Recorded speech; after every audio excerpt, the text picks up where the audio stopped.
Hello, my friends. Thank you for a great weekend. It was awesome. It was stimulating. It was prayerful. It was life-giving. Amen. We're preparing for Holy Week. That means we're preparing for all the worship services in our highest Holy Week of the year. That begins with Palm Sunday on April 2nd. We're going to do a little different this year. Not only will we be outdoors to begin the service when we bless the palms and we process into the church, but we're going to have a four-legged friend. This year we've got a pony coming, and we're going to be offering pony rides to children at the learning hour between 9:10 and 10:10 in the morning. And then one young child will be on that pony for our procession. We get to imagine that child being Jesus Christ.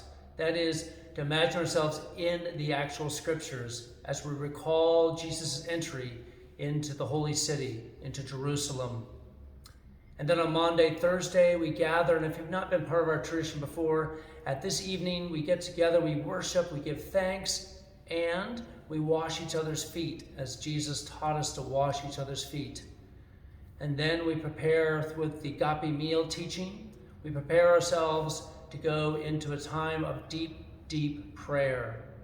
And so we'll strip the altar, we'll quiet down the entire sanctuary, we'll create a reserved chapel, and some people will be praying all night long with the reserved sacrament as we try to stay awake in the garden with Jesus before his crucifixion on the cross.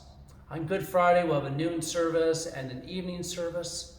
There we'll just come and just really quietly just be on our knees and acknowledge and recall what it must have been like to be there when Jesus died. And in our own lives, our own journey, what needs to die in our life so that we can turn to God and be more open to the love of Jesus Christ. And then on Saturday, on April 8th, we have the great Easter Vigil. It is the service of all services. It covers it all. Just come. It's going to be really awesome. We start outside with a bonfire and then candlelight. We chant the Exultant, which is just, it's been sung and chanted for thousands of years. And then we'll come in, and then our youth are going to do dramatic teachings of the Word for us. And then we're going to do the celebration of baptism.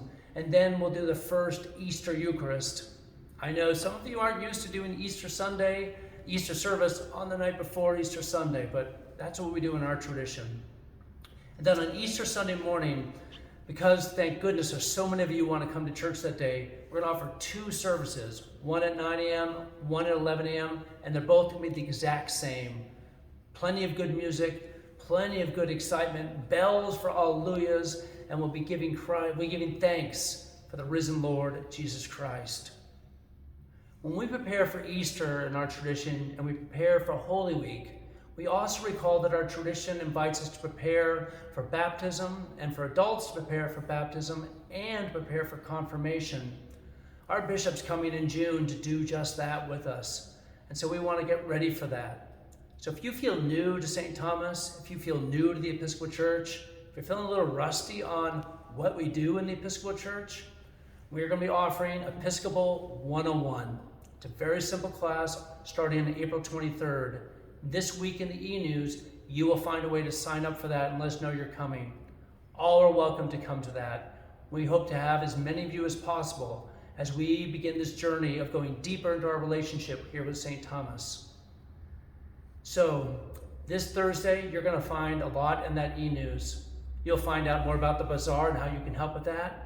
You're going to learn more about that diaper drive from our Troop 800. Abby came and spoke this last Sunday.